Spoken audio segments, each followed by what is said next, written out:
महाराष्ट्र नवनिर्माण सेनेनं स्थानिक पातळीवरती शिवसेनेला पाठिंबा देण्याचा निर्णय घेतल्यानं राजकीय वर्तुळामध्ये खळबळ उडाली। याच पार्श्वभूमीवरती डॅमेज कंट्रोलसाठी ठाकरेंच्या शिवसेनेचे खासदार संजय राऊत राज ठाकरेंच्या शिवतीर्थ या निवासस्थानी पोहोचले। या भेटीमध्ये संजय राऊत आणि राज ठाकरे यांची केडीएमसीतील घडामोडींवरती चर्चा झाल्याची माहिती आहे। केडीएमसीतील मनसेच्या स्थानिक नेत्यांनी घेतलेल्या निर्णयाशी राज ठाकरेंचा संबंध नसल्याचं सांगत युती वाचवण्याचा प्रयत्न केला। त्याबरोबरच केडीएमसीमधील मनसेच्या स्थानिक नेत्यांवरती टीका केली। तर कल्याण डोंबिवलीतील स्थानिक नेत्यांच्या निर्णयावरून बाळा नांदगावकरांनी देखील नाराजी व्यक्त केली। मी परत सांगतो की राज ठाकरे हे स्वतंत्र नेते आहेत। त्यांच्या पक्षाचा तो अंतर्गत विषय आहे। हे जरी खरं असलं तरी ह्या निर्णयामुळे ज्यांनी घेतलाय तो खालच्या स्तरावर त्यांची राजकारणातली विश्वासार्हता पूर्णपणे संपली। ज्या कोणी घेतला असेल कुठल्याही पातळीवर त्यांची राजकारणातली विश्वासार्हता मराठी माणसाच्या मनात जो विश्वास निर्माण झाला होता तो पूर्णपणे संपला। नाही, मला राज ठाकरे कोणाच्या दबावाखाली जाणारे नेते नाही। स्थानिक पातळीवरती आम्ही तशा प्रकारचे प्रत्येक पक्ष स्थानिक पातळीवरती आपापल्या युत्या आघाड्या करायचा निर्णय घेत असतो। राजकारणात कोणाचा कायमचा शत्रू नसतो ना। ती गोष्ट वेगळी जरी असली तरी जगलेरी करणं शिकवलेलं नाही ना। तुम्ही जगलेरी करताय त्याचं काय, त्याच्यावरती बोला ना। कधी कधी पक्षामध्ये काही निर्णय घ्यावे लागतात। माझ्या दृष्टीने विचार केला तर माझ्या मनाला ते स्वतःला पटणार नाही, पटवून घेऊ शकत नाही मी। मुख्यमंत्री दावोस दौऱ्यावरती असताना कल्याण डोंबिवली महापालिकेमध्ये शिवसेना आणि मनसेच्या युतीच्या चर्चा सुरू आहेत। तर या संदर्भामध्ये भाजप प्रदेशाध्यक्ष रवींद्र चव्हाण यांनी देखील प्रतिक्रिया देणं हे टाळलेलं आहे। दरम्यान कल्याण डोंबिवलीतील राजकीय परिस्थितीबाबत मुख्यमंत्र्यांना विचारलं असता सध्या मी दावोसमधील गुंतवणुकीवरती लक्ष केंद्रित केलेलं असून परत आल्यावरती मुंबईमध्ये जे करार झालेले आहेत त्या संदर्भामध्ये उत्तर देतो, अशी प्रतिक्रिया मुख्यमंत्री फडणवीस यांनी दिली आहे।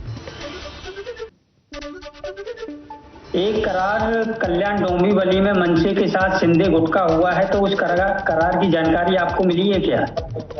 मैं अभी डावोस पे फोकस कर रहा हूँ। महाराष्ट्र आऊँगा तो सारे महाराष्ट्र के करारों की जानकारी आपको दे दूंगा, आप चिंता मत कीजिए। मुंब्रा इथल्या एमआयएमच्या नवनिर्वाचित नगरसेविका सहर शेख यांनी केलेल्या वक्तव्याचा वाद हा चांगलाच पेटलाय। विजयानंतर सहरने केलेल्या भाषणामध्ये संपूर्ण मुंब्रा हिरव्या रंगामध्ये रंगण्याचं आवाहन केलं होतं। तिच्या याच वक्तव्यावरून आता नवनीत राणा यांनी रणशिंग फुंकलंय। जर हिरवं करायचं असेल तर पाकिस्तानला जावं लागेल, या देशामध्ये फक्त भगवा आणि निळाच चालेल, अशा शब्दांमध्ये राणा यांनी सडकून टीका केली आहे। जे तुम्ही हिरवं करण्याचा बाता मारताय ते तुमचं स्वप्न कधीच पूर्ण होणार नाही। महाराष्ट्रामध्ये जे धर्मासाठी काम करतात ते धर्मासाठीच जगतील आणि मरतील। या देशातून भगवा कधीही मिटू शकणार नाही, असं देखील नवनीत राणा यांनी म्हटलंय। जे आता बातम्यामध्ये चालू आहे कि पूरा ग्रीन करेंगे, पूरा ग्रीन करने के लिए पाकिस्तान जाना पड़ेगा। इस देश में है तो भगवा और नीला ही चलेगा, दूसरा कोई रंग नहीं चल सकता है। ये याद रखना, इस देश में ऐसे कार्यकर्ता, ऐसे भक्त और हमारे जैसे लोग, हम पॉलिटिक्स में भी हैं, राजकारण में भी हैं, पर हमारे विचार, हमारे छत्रपति शिवाजी महाराज के विचार लेके ये खून में दौड़ते हैं। जब तक ये खून खत्म नहीं होगा तब तक भगवा इस देश से कोई हटा नहीं सकता। शिवसेना आणि राष्ट्रवादी काँग्रेस पक्षाच्या चिन्हाबाबतची प्रलंबित सुनावणी आता 18 फेब्रुवारीपासून सुरू होणार आहे। सर्वोच्च न्यायालयामध्ये या तारखेपासून अंतिम युक्तिवाद सुरू होणार असून त्यानंतर या प्रकरणाचा निकाल अपेक्षित आहे। गेल्या अनेक वर्षांपासून रखडलेल्या या प्रकरणाचा निकाल फेब्रुवारी महिन्यामध्ये लागणार का, असा प्रश्न उपस्थित केला जातोय। 18 फेब्रुवारीपासून या प्रकरणाची दैनंदिन सुनावणी ही होणार असल्याची माहिती आहे। तर या सुनावणी दरम्यान दोन्ही बाजूंचा युक्तिवाद हा सविस्तरपणे ऐकून घेतला जाईल आणि त्यानंतर सर्वोच्च न्यायालय आपला अंतिम निर्णय सुनावेल। कृषी मंत्री दत्तात्रय भरणेंचा मुलगा श्रीराज भरणे ही पंचायत समितीची निवडणूक लढणार आहेत। यावरती बोलताना दत्तात्रय भरणे म्हणाले, श्रीराज यांची निवडणूक लढवण्याची इच्छा नव्हती, मात्र कार्यकर्त्यांच्या आग्रहास्तव ते निवडणूक लढवतात। पंचायत समितीच्या माध्यमामधून ते चांगलं काम करतील, असं देखील भरणे यांनी म्हटलंय। कामामध्ये तो सामाजिक कामामध्ये रस करतोय। खरं त्याची निवडणूक लढवायची इच्छा होती का, तर मी प्रामाणिकपणे सांगतो त्याची इच्छा अजिबात नव्हती। तर शेवटी कार्यकर्त्यांचा आग्रह त्याला निवडणुकीला सामोरं जावं लागलं। तो पुण्यावरून निवडणुकीसाठी आला, फॉर्म भरला आणि आजही तो त्याच्या कामानिमित्त पुण्याला गेला, परंतु तो येईल. पण त्याला एक निवड असल्या, त्याला एक आवड असल्यामुळे निश्चित प्रकारे एक चांगलं काम तो पंचायत समितीच्या माध्यमातून भविष्यामध्ये चांगलं काम करण्याचा प्रयत्न तो करेल. सोलापुरात देखील नेत्यांच्याच घरामध्ये उमेदवारी दिल्याचं चित्र पाहायला मिळत आहे. भाजपनं माजी आमदार राम सातपुते यांच्या पत्नी संस्कृती सातपुते यांना तिकीट देत निवडणुकीच्या रिंगणामध्ये उतरवलंय. तर दुसरीकडे शरद पवारांच्या राष्ट्रवादीनं विद्यमान आमदार उत्तम जानकरांच्या मुलाला जीवन जानकरांना मैदानामध्ये उतरवल्यानं जिल्हा परिषद निवडणुकीमध्ये हाय व्होल्टेज लढत ही पाहायला मिळणार आहे. तर उत्तम जानकरांची मुलगी ज्योती जानकरांनी देखील उमेदवारी अर्ज दाखल केलाय. त्याबरोबरच शरद पवारांच्या राष्ट्रवादीकडून विजयसिंह मोहिते पाटलांचे पुतणे अर्जुन सिंह आणि सून वैष्णवी देवी देखील रिंगणामध्ये उतरल्यानं सोलापूर जिल्ह्यामध्ये घराणेशाहीचं चित्र हे पाहायला मिळतंय. आज भारतीय जनता पार्टीची महायुतीच्या सर्व उमेदवाराचे आम्ही फॉर्म भरतोय. मला विश्वास आहे माळशिरस तालुक्यातली जनता या ठिकाणी राज्यामध्ये केंद्रामध्ये भारतीय जनता पार्टीचं सरकार आहे, त्यामुळे निश्चित आम्हाला आशीर्वाद देईल आणि आमचे उमेदवार त्या ठिकाणी मोठ्या मताधिक्याने निवडून येतील. सोलापूर जिल्हा परिषद निवडणुकीपूर्वीच राजकीय वातावरण हे तापलंय. ग्रामविकास मंत्री जयकुमार गोरे यांनी विरोधकांना खुलं आव्हान दिलंय. नगरपालिका आणि महानगरपालिकेनंतर आता सोलापूर जिल्हा परिषदेवर देखील भाजपचा झेंडा फडकणार असा ठाम विश्वास गोरे यांनी व्यक्त केलाय. पंढरपूर दौऱ्यावरती असताना त्यांनी विरोधकांवरती तुफानी फटकेबाजी केली. कोणतेही पक्ष आणि कोणतीही राष्ट्रवादी एकत्र आली तरी भाजपला रोखू शकणार नाही असं ते म्हणाले. सोलापूर जिल्हा परिषदेवर भारतीय जनता पक्षाचा जिल्हा परिषद अध्यक्ष बसलेला असेल हे मी या निमित्ताने विश्वासाने सांगतो. मग किती कुठला पक्ष कुठले राष्ट्रवादी कुठली चिन्ह एकत्र आली तरी सुद्धा भारतीय जनता पक्ष निवडणूक सक्षमपणे लढवेल आणि सोलापूर जिल्हा परिषदेवर भारतीय जनता पक्षाची सत्ता येईल. संभाजीनगर जिल्ह्यामध्ये जिल्हा परिषद निवडणुकीमध्ये राजकीय घराण्यांचीच लढत रंगताना दिसतेय. आमदार अब्दुल सत्तार यांचे पुत्र अब्दुल अमीर सिल्लोडच्या अंबी गटामधून निवडणूक लढवत आहेत. तर खासदार संदीपान भुमरे यांचे पुतणे शिवराज भुमरे पैठणच्या पाचोड गटामधून नशीब आजमावत आहेत. याबरोबरच ठाकरे सेनेचे माजी आमदार उदयसिंग राजपूत यांनी पत्नीला कन्नडच्या नागद गटामधून रिंगणामध्ये उतरवलेले आहे.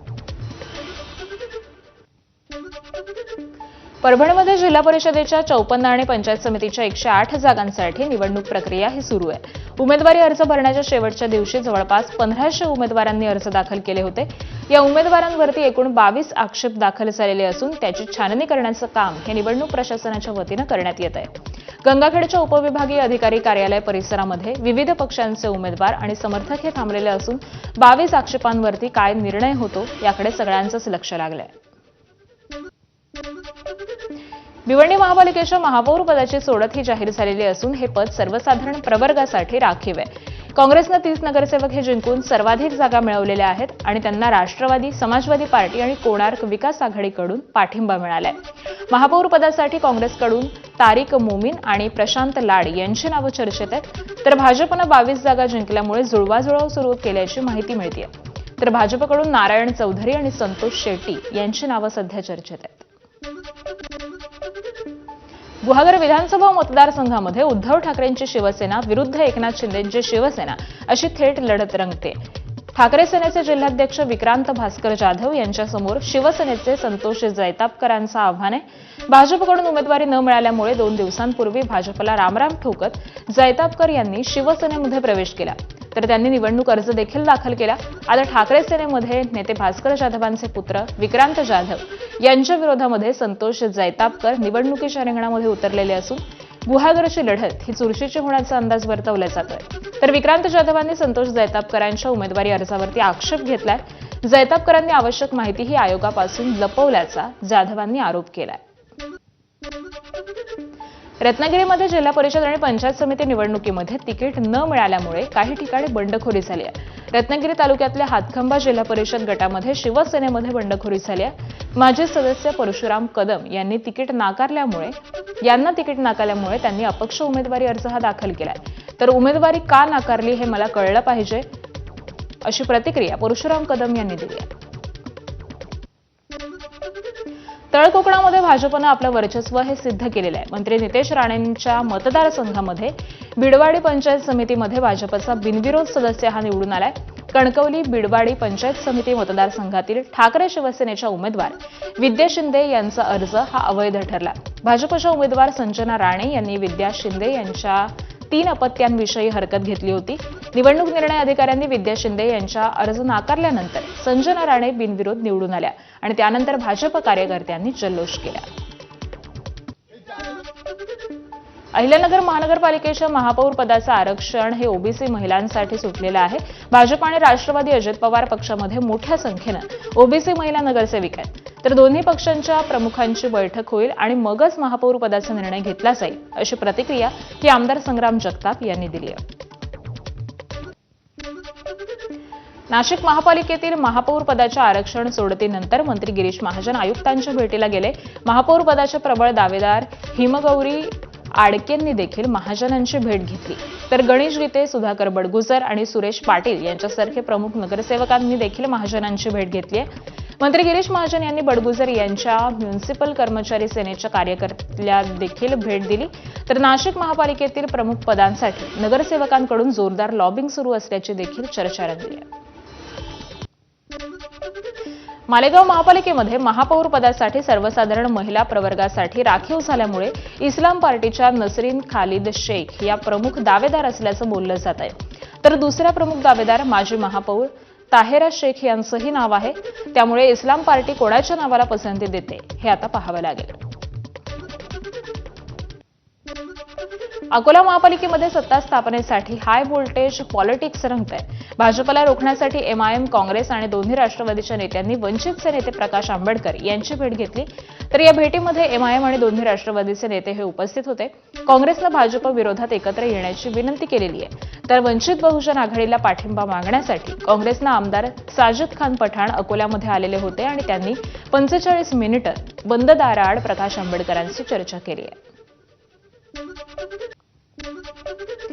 चंद्रपूरमध्ये शिवसेना आणि वंचित बहुजन आघाडीनं मिळून 8 नगरसेवकांच्या गटाची नोंदणी केली आहे. नागपूर इथल्या विभागीय आयुक्त कार्यालयामध्ये ही नोंदणी करण्यात आली. या गटामध्ये ठाकरेंच्या शिवसेनेचे 6, वंचित बहुजन आघाडीचे 2 नगरसेवक आहेत. तर ठाकरेंच्या शिवसेनेचे नगरसेवक राहुल विरुटकर यांची गटनेतेपदी निवड करण्यात आली आहे. मुंबई मनपासाठी ठाकरेंच्या शिवसेनेच्या गटनोंदणीवेळी अनुपस्थित असलेल्या नवनिर्वाचित नगरसेविका डॉक्टर सरिता म्हस्के या मध्यरात्री पुन्हा पक्षाच्या संपर्कामध्ये आल्या. काल दिवसभर त्यांना पक्षाकडून संपर्क साधण्याचा प्रयत्न सुरू होता आणि त्यानंतर मध्यरात्री ठाकरे यांच्या शिवसेनेचे आमदार मिलिंद नार्वेकर यांच्या निवासस्थानी त्या दाखल झाल्या. मुंबईतील प्रभाग क्रमांक 157 मधून डॉक्टर सरिता म्हस्के या ठाकरेंच्या शिवसेनेच्या तिकिटावरती निवडून आलेल्या होत्या. मात्र त्यानंतर त्या नॉट रिचेबल होत्या. या घडामोडींनंतर सरिता म्हस्केंनी कोकण भवनमध्ये जाऊन नोंदणी केली आणि माध्यमांसमोर प्रतिक्रिया देखील दिली आहे.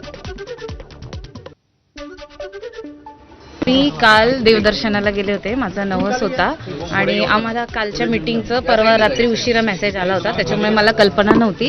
तोपर्यंत मी देवदर्शनाला निघून गेले होते. पण ज्यावेळेस मला ही बातमी कळाली, आम्ही मिलिंद नार्वेकरांच्या संपर्कामध्ये होतो. त्यांना सांगितलं असं असं आहे, आम्ही येतो. पण जेव्हा मीडियामध्ये ही बातमी अशा पद्धतीने जेव्हा फ्लो झाली, तेव्हा आम्हाला वरनं आदेश आले की तुम्ही तुमचे मोबाईल स्विच ऑफ करा, तुम्हाला ट्रेस केलं जाईल, तुम्ही जोपर्यंत आमच्यापर्यंत येत नाही कुणाशी काहीही बोलू नका. म्हणून मी त्यांचा आदेश पाळला. तुळजापूरला. मुंबईच्या अंधेरी पश्चिमेमधील सातबंगला परिसरामध्ये शिवसेनेनं लावलेल्या बॅनर हे फाडण्यात आलेले आहेत. बॅनरवरती उपमुख्यमंत्री एकनाथ शिंदे आणि खासदार रवींद्र वायकरांचा फोटो आहे. तर शिवसेनेकडून ठाकरे सेनेच्या कार्यकर्त्यांवरती बॅनर फाडल्याचा आरोप करण्यात येतोय. या कृत्याविरोधामध्ये वर्सोवा पोलीस ठाण्यात तक्रार दाखल करण्यात आलेली असून पोलीस बॅनर फाडणाऱ्याचा सध्या शोध घेत आहेत.